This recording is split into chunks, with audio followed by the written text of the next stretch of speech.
یکم مئی کو آپ کو پتہ ہے مزدور ڈے منایا جاتا ہے، اور عام طور پر اس دن چھٹی بھی ہوتی ہے۔ سرکاری ادارے اور نیم غیر سرکاری اداروں میں چھٹی ہوتی ہے سوائے مزدور کے۔ یقین مانے ایسا ہی ہے، مزدور کو نہیں چھٹی ہوتی ہے، مزدور ڈے، لیکن مزدور کے علاوہ جو ہے ان کو چھٹی ہوتی ہے۔ مزدور تو بیچارہ اس دن بھی کام کر رہا ہوتا ہے جس دن اس کا دن ہے، چھٹی اس کی اس دن ہوتی ہے جس دن اسے کام نہ ملے، نہیں تو وہ ہمہ وقت تیار ہوتا ہے کام کرنے کے لیے۔ لیکن مانے یہ ستم ظریفی ہے، یہ ہمارا المیہ ہے ہمارے معاشرے کا، کہ ویسے تو یہ دن جو ہے یکم مئی کو منایا جاتا ہے، لیکن اسلام یہ کہتا ہے ہر دن ہی مزدور ڈے ہے، ہر دن اس کی عزت ہونی چاہیے، ہر دن جو ہے اس کی حوصلہ افزائی کرنی چاہیے اور اس کے ساتھ مل کے کھڑا ہونا چاہیے۔ اس دن جو ہے وہ عمومی طور پر آپ نے دیکھا ہوگا بڑے بڑے سیمینار بھی ہوتے ہیں، مختلف سیاسی پارٹیاں، مختلف تنظیمات جو ہے وہ جلسے جلوس بھی نکالتے ہیں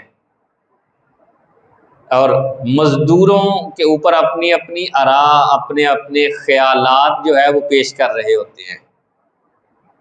لیکن یاد رکھیں ہمیں کسی کی آراء کی ضرورت نہیں، کسی کے کوئی خیال کی ضرورت نہیں ہے۔ مدینے والے نے پہلے ہی سے اسلام میں مزدوروں کے حقوقوں کو بڑا کھول کر بیان فرمایا ہے۔ اب دنیا میں بڑی ساری تنظیمیں ہیں، بڑی تنظیمیں ہیں مزدوروں کے حقوق پر بات کرنے کے لیے۔ لیبر ڈے باقاعدہ منایا جاتا ہے، لیبر رائٹس جو ہے یہ باقاعدہ تنظیمات بنی ہیں، لیکن یاد رکھیں جو حقوق مدینے والے نے بیان فرما دیے نا، قیامت تک ایسے کوئی حقوق نہیں بیان فرمائے گا۔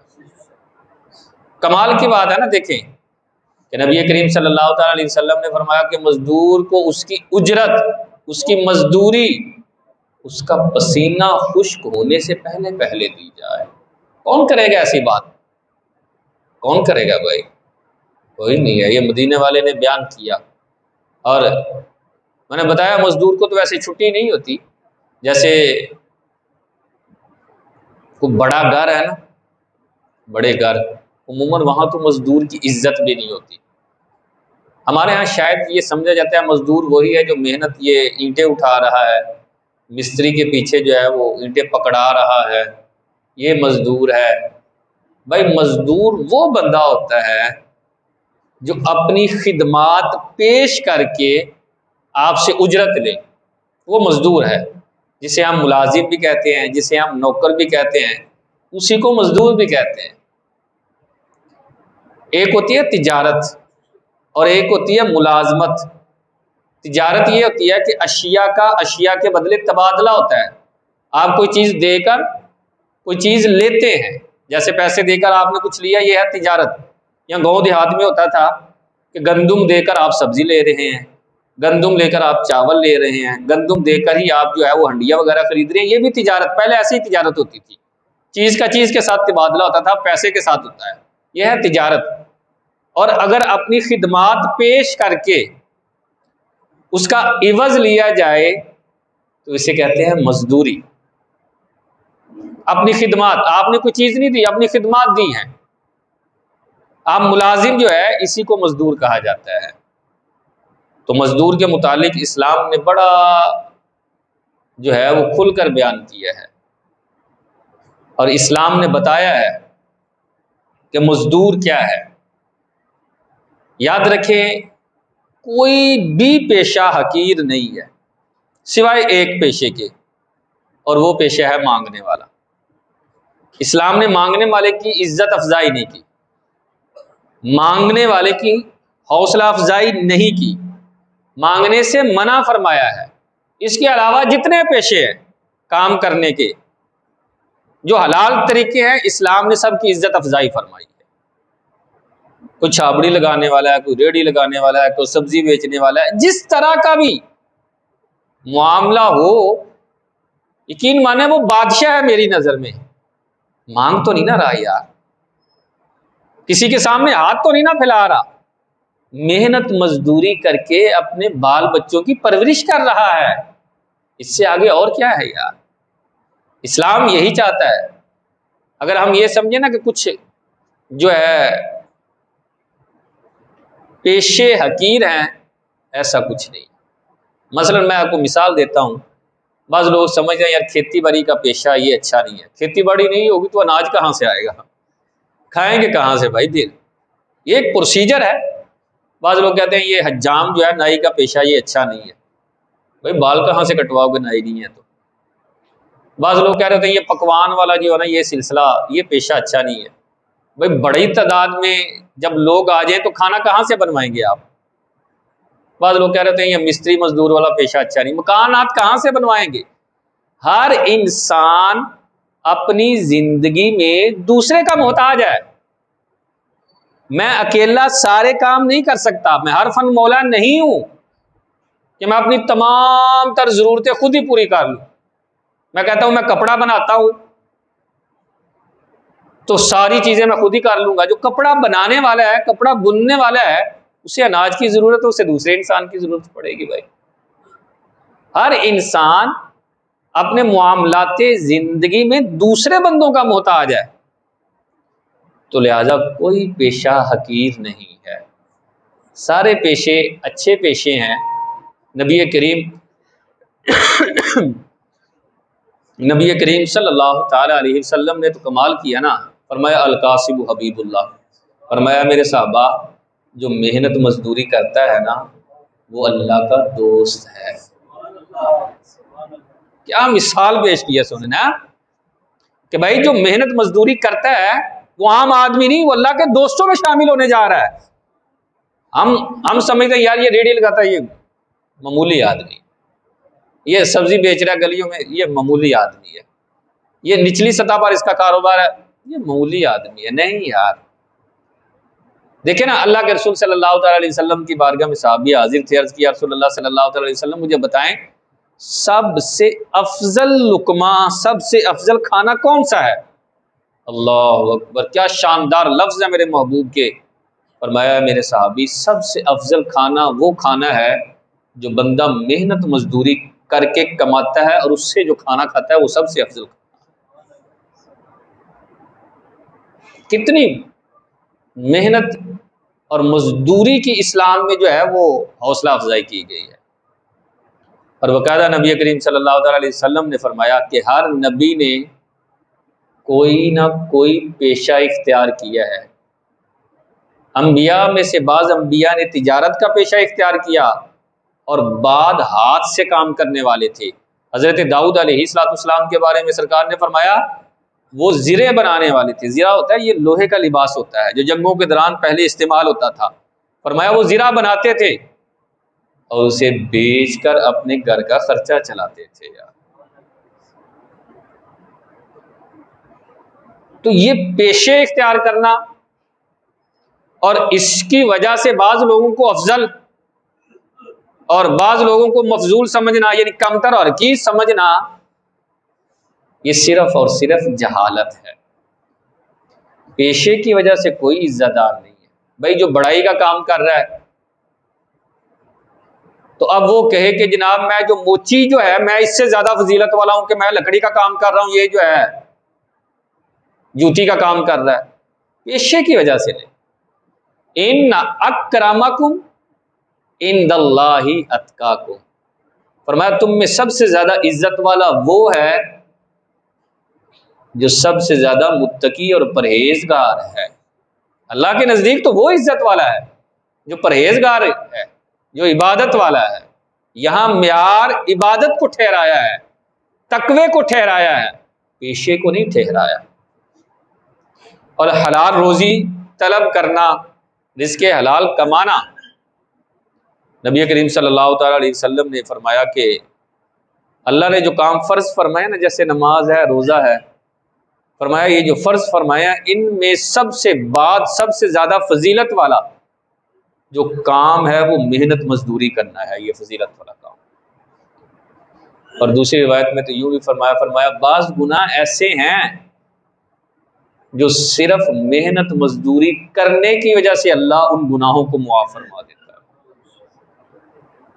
عبادت نہیں ٹھہرایا سرکار نے، بلکہ آگے والا درجہ دے دیا کہ تم مزدوری کرو، اللہ تمہارے گناہوں کو بھی معاف فرمائے گا۔ یار اس سے بڑھ کر اور کیا مثال دے، اس قدر زیادہ۔ اور پھر یہ یاد رکھیں، جو حلال کا روپیہ ہوتا ہے نا، اس میں برکت بھی ہوتی ہے۔ جو محنت مزدوری کے ذریعے کمایا جاتا ہے، اس میں برکت ہوتی ہے۔ ایک بڑا ہی نامور بادشاہ ہے اورنگزیب عالمگیر رحمۃ اللہ تعالی علیہ۔ اللہ تعالیٰ نے اسے بڑی وسیع سلطنت عطا فرمائی تھی، بڑی وسیع سلطنت۔ یہ بادشاہ ہونے کے باوجود بھی فقیری والی زندگی گزارتا تھا۔ علماء نے لکھا ہے باقاعدہ اس کے اوپر کہ بادشاہ تھا لیکن ٹوپیاں سی کر بیچ کر اپنا گزارا کیا کرتا تھا۔ بادشاہ تھا، مصحف لکھا کرتا تھا، قرآن پاک لکھتا تھا اور سیل کرتا تھا، اس سے جو اجرت آتی تھی اس سے گزارا کرتا تھا۔ کہتا تھا میں نے شاہی خزانے سے نہیں لینا۔ اس کے ایک استاد صاحب تھے ملا جیون علیہ رحمہ، بہت بڑے عالم دین ہیں۔ ان کی کتابیں باقاعدہ درس نظامی کے اندر پڑھائی جاتی ہے، جیسے نور الانوار ہے، ان کی کتاب درس نظامی کے اندر پڑھائی جاتی ہے۔ وہ ان کے استاد محترم تھے، ایک مرتبہ تشریف لائے ان کے ہاں، تو باتوں ہی باتوں میں کہا استاد صاحب حالات کیسے ہیں؟ کہا یار حالات نہ کچھ کمزور ہیں۔ اچھا، تو جب وہ جانے لگے تو اورنگزیب عالمگیر رحمۃ اللہ تعالی علیہ نے نا آگے بڑھ کر 1 روپیہ ان کی خدمت کی۔ اس وقت 1 روپیہ بڑا روپیہ تھا، 1 روپے کی بڑی وقت تھی۔ خدمت کی، چلے گئے۔ ابھی سال نہیں ہوا تھا کہ دوبارہ ان کا آنا ہوا، ملاقات ہوئی، تو باتوں ہی باتوں میں پوچھا استاد محترم اب حالات کیسے؟ کہا یہ بڑا اللہ کا فضل ہے، اب بڑی برکت ہے، بڑا وسیع رزق ہو گیا یار۔ کہا سال پہلے ایسے تھا، اب کیسے ہوا؟ کہا جو تم نے روپیہ دیا تھا نا، اللہ نے اس میں بڑی برکت ڈالی، میں نے اس سے کاروبار سٹارٹ کیا، اللہ نے بڑی برکت دے دی ہے۔ کہا اگر آپ اجازت دیں تو میں عرض کروں برکت کیسے آئی ہے؟ کہا بولو۔ کہا اس کے لیے میرا وزیر خزانہ جو ہے نا وہ آئے۔ وزیر خزانہ کو بلایا گیا، کہا سارے سال کا حساب کتاب دو ذرا۔ اس نے سارے سال کا حساب کتاب دیا تو 1 روپے کی کمی آ رہی تھی۔ کہا یہ 1 روپیہ کہاں ہے بتاؤ؟ کہنے لگا حضرت آپ کو پتہ ہے میں دیانتدار آدمی ہوں، خائن نہیں ہوں، خیانت کرنے والا نہیں ہوں، میں نے کیا اسے حکومتی کام میں ہی کہیں صرف ہے، لیکن مجھے یاد نہیں میں نے کہاں کر دیا ہے۔ اورنگزیب عالمگیر جو ہے نا وہ مسکرائے، فرمایا ہاں ہے تو امانت دار، لیکن تجھے حساب کتاب ہونا چاہیے یار، یہ 1 روپیہ کہاں گیا؟ میں تمہیں یاد دلاتا ہوں، مجھے پتا ہے وہ روپیہ کہاں ہے۔ کہا ایک مرتبہ بڑی شدید بارش ہو رہی تھی اور بیت المال کی چھت جو ہے وہ کچی ہونے کی وجہ سے اس سے پانی ٹپک رہا تھا۔ کہا ہاں مجھے یاد آ گیا، اور اس وقت میں مزدور لینے باہر نکلا تو مجھے مزدور نہیں ملا، تو بڑی مشکل سے ایک مزدور ملا، تو اس نے کہا تھا کہ میں 1 روپیہ اجرت لوں گا تب میں اس کی لپائی کروں گا، یعنی اس کے اوپر مٹی جو ہے وہ لیپوں گا۔ ٹھیک ہے، کہتے اس نے لپائی کی اور وہ پانی ٹپکنا بند ہوا، میں نے اسے 1 روپیہ اجرت دے دی، یہ ہے 1 روپیہ۔ اورنگزیب عالمگیر رحمۃ اللہ تعالی علیہ نے کہا تمہیں پتہ ہے وہ مزدور کون ہے؟ کہا نہیں حضرت مجھے کیا پتا۔ کہنے لگے وہ مزدور میں ہوں۔ اللہ اکبر، کہنے لگے وہ مزدور میں ہوں، اور جو 1 روپیہ تو نے اجرت کے اندر دیا تھا نا، جو میں نے محنت کی تھی، جو مزدوری تم نے دی تھی، وہ 1 روپیہ میں نے اپنے استاد محترم ملا جیون علیہ رحمہ کی خدمت کی، اور اس 1 روپے کی وجہ سے اللہ نے انہیں بڑی برکتیں عطا فرمائی۔ حلال کے روپے میں برکت ہوتی ہے، حرام کے روپے میں برکت نہیں ہوتی۔ یہ انسان کو گناہوں کی طرف لے جاتا ہے، عیاشی اور فحاشی اور عریانی کی طرف انسان جو ہے وہ چلا جاتا ہے۔ حلال کا روپیہ ہوتا ہی بابرکت ہے، اس میں بڑی برکت ہوتی ہے، یقین مانے بڑی برکت ہے۔ آپ ٹرائی کر کے دیکھیں کہ اس کے اندر ہے یا برکت یا نہیں، پھر آپ کو سمجھ آئے گی کہ واقعی۔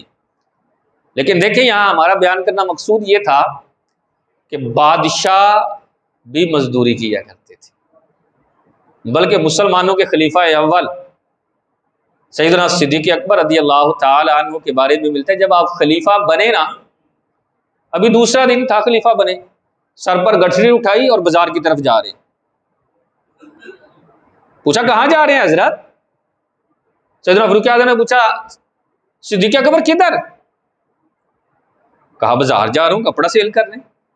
حالانکہ ہمارے ہاں آج بھی اس طرح گٹھری سر پر اٹھا کر جائے تو ہم کہتے ہیں اچھا یار یہ کیا آدمی ہے، ہم اسے معاملہ حقیر سمجھنا شروع کر دیتے ہیں، کیونکہ چھوٹا ہم نے جو عزت کا معیار اور لیول رکھا ہوا ہے نا، وہ پیسے کے اعتبار سے رکھا ہے۔ جس کے پاس پیسہ زیادہ ہے ہم کہتے ہیں یہ عزت دار ہے، اور جس کے پاس پیسہ کم ہے اگرچہ متقی پرہیزگار ہے ہم کہتے ہیں ٹھیک ہے کوئی بات نہیں، بہت ایڈا نمازی بنیا پھر۔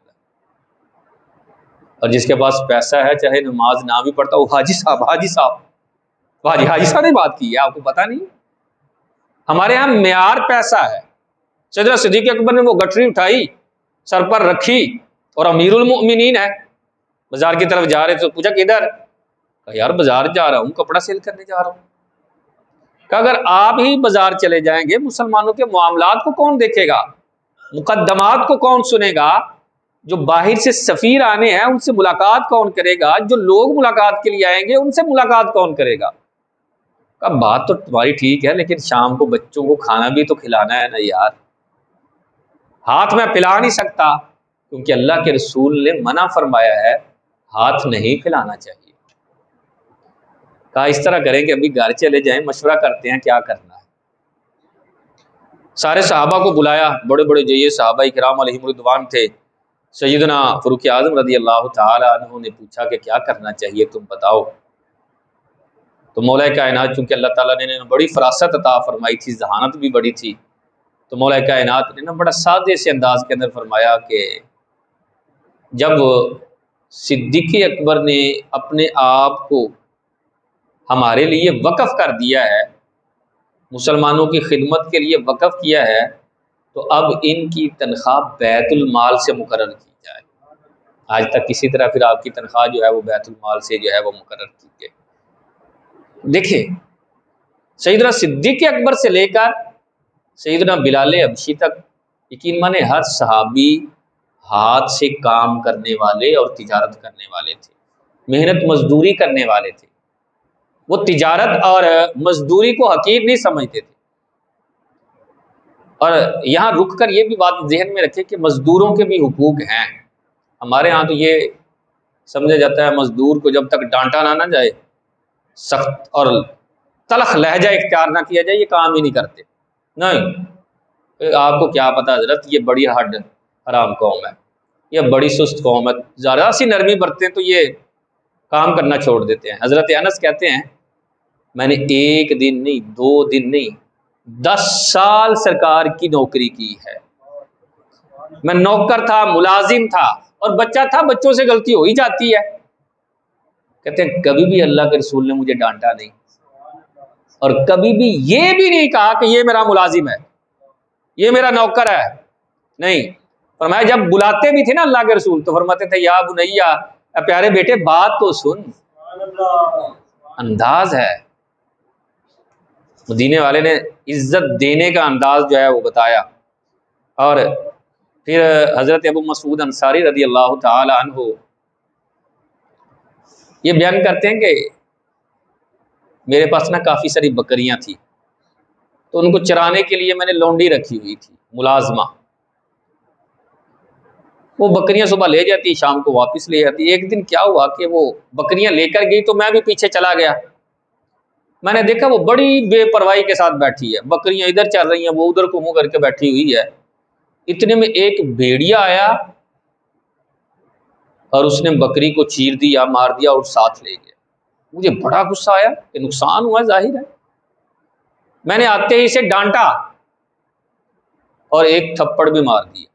جب چپیڑ ماری نا اسے میں نے، تو پیچھے کسی کہنے والے کی آواز آ رہی تھی ابو مسعود تم سے بھی کوئی طاقتور ہے جو تمہیں دیکھ رہا ہے۔ لفظوں میں اتنی تاثیر تھی کہ میں کانپ گیا۔ میں نے پیچھے مڑ کر دیکھا تو وہ اللہ کے رسول صلی اللہ تعالی علیہ وسلم تھے۔ فرمایا ابو مسعود تم نے اس کو تھپڑ مار دیا؟ عرض کیا رسول اللہ صلی اللہ علیہ وسلم غلطی تھی اس کی لاپرواہی کی وجہ سے مجھے نقصان ہوا، میری بکری جو ہے وہ ضائع ہو گئی۔ فرمایا معاف کر دیتے یار۔ عرض کیا رسول اللہ بڑی دفعہ معاف کیا ہے، کتنی دفعہ معاف کروں؟ بڑی دفعہ اسے معاف کرتا ہوں۔ اللہ اکبر، کیا خوبصورت لفظ ہیں، ساری کائنات میں ان لفظوں کی مثال نہیں مل سکتی۔ اللہ کے رسول نے فرمایا جتنی دفعہ تمہیں میرا رب معاف کرتا ہے اتنی دفعہ اسے معاف کرو۔ اللہ کہتے میری آنکھوں میں آنسو آ گئے، میں مالدار تھا، کبھی انسانوں سے اچھا سلوک نہیں کیا تھا، میں ملازموں کو تو انسان سمجھتا ہی نہیں تھا، رویے میں تلخی اور سختی تھی ان کے لیے۔ کہتے ہیں آج پہلی مرتبہ سنا کہ ملازم کے ساتھ بھی اچھا سلوک کرنا چاہیے، مزدور کے ساتھ بھی محبت سے بولنا چاہیے۔ کہتے پہلی مرتبہ سنا تو میں رونے لگ گیا۔ میں نے عرض کیا رسول اللہ صلی اللہ علیہ وسلم آپ گواہ ہو جائیے، میں نے اس کو اللہ اور اس کے رسول کی رضا کے لیے آزاد کر دیا۔ اللہ کے رسول صلی اللہ علیہ وسلم نے فرمایا اے ابو مسعود اگر تو اس کو آزاد نہ کرتا تو ہو سکتا ہے آگ کی لپیٹ تجھے پہنچ جاتی۔ غلطی ہونے کے باوجود مارا تھا۔ ہمارے ہاں تو بس یقین مانے، کیا بیان کریں کیا کہیں، گالیاں دیتے ہوئے لوگ سنائی دیتے ہیں، چار پیسے آ جاتے ہیں ایسا جیسے پتہ نہیں کیا ہو گیا۔ اللہ نے دو چار آدمی ماتحت کیا کر دیے، ملازمت کے لیے انہیں کیا دے دیے، وہ پتہ نہیں کیا سمجھنے لگ جاتے ہیں کہ ہم کیا سے کیا ہو گئے ہیں۔ اور پھر ایسے لوگوں کو سمجھائیں تو وہ پتہ کیا کہتے ہیں، حضرت آپ کو نہیں پتہ یہ بیوقوف ہے، اسے بڑی مرتبہ سمجھایا پھر غلطی کرتا ہے۔ اور میں بڑی دفعہ یہی کہتا ہوں اگر وہ تم سے زیادہ سمجھدار ہوتا نا تو وہ تمہارا ملازم نہ ہوتا۔ یہ اللہ تعالیٰ نے عقلوں کے اندر جو تفاوت رکھا ہے نا، یہ اس کی حکمت عملی ہے۔ کسی کو زیادہ مال دے کر اور کسی کو کم مال دے کر اور کسی کو زیادہ عقل دے کر اور کسی کو کم عقل دے کر آزمائش فرمائی ہے۔ تمہارا اس میں اپنا کوئی کمال نہیں ہے کہ میں بڑا شانہ آدمی ہوں تو مجھے میری عقل کی وجہ سے، میرے کاروبار اور میری محنت اور مشقت کی وجہ سے مجھے جو ہے وہ زیادہ مال مل رہا ہے۔ نہیں، یہ اللہ نے دیا ہے، تو جب اللہ نے دیا ہے تو اس کے حکم پر بھی عمل کرو، اس کے کہے پر بھی چلو، اپنے آپ کو اس کا پابند بھی بناؤ۔ اور نبی کریم صلی اللہ تعالی علیہ وسلم دیکھیں، حالانکہ آقا کریم علیہ السلام قیامت والے دن شافع ہوں گے، شفاعت کرنے والے ہوں گے، گناہ گار امتیوں کو بخشوانے والے ہوں گے، لیکن اللہ کے رسول صلی اللہ تعالی علیہ وسلم نے فرمایا قیامت والے دن تین افراد ایسے ہوں گے جنہیں میں خود سخت سزا دلواؤں گا۔ جس نے شفاعت کرنی ہے اگر وہی سزا دلوائے تو پھر بنے گا کیا یار؟ جس نے بخشوانا ہے اگر وہی کہے کہ اسے سزا دی جائے، فرمایا تین شخص ایسے ہوں گے میں خود کہوں گا کہ انہیں سخت سزا دی جائے۔ سب سے پہلا شخص وہ ہوگا جس نے میرے نام پر عہد کیا، وعدہ کیا، لیکن اس وعدے کو توڑ دیا۔ اور دوسرا شخص وہ ہوگا جس نے کسی آزاد آدمی کو پکڑا اور اسے غلام بنا کر بیچ دیا۔ یہاں آزاد آدمی کو پکڑا جسے اغوا برائے تاوان بھی کہہ دیتے ہیں۔ اور تیسرا آدمی وہ ہوگا جس نے کسی مزدور کو اجرت پر رکھا اور اس کی اجرت نہ دی، فرمایا قیامت کے دن میں ان کو سخت سزا دلواؤں گا۔ بھائی معمولی معاملہ نہیں ہے یہ، ہم بالکل معمولی سا لائٹ سا معاملہ، کوئی بات نہیں۔ غریب آدمی کے ساتھ نا لوگ ظلم کر لیتے ہیں، طاقتور کے ساتھ ڈرتے ہیں، کہتے ہیں نہیں یار یہ بڑے تعلقات نہیں، اور غریب آدمی کا مذاق بھی اڑا لیتے ہیں، غریب آدمی کے ساتھ ظلم بھی کر لیتے ہیں، کہہ رہے ہوتے ہیں کوئی پیچھے آنے والا نہیں ہے۔ نبی کریم صلی اللہ تعالی علیہ وسلم نے فرمایا تم یہ نہ سمجھو یہ اکیلا ہے، بلکہ اس کے ساتھ سب سے بڑی پاور اللہ کی ہے۔ جب اس کے ساتھ ہی اللہ ہے تو پیچھے کیا رہ گیا یار؟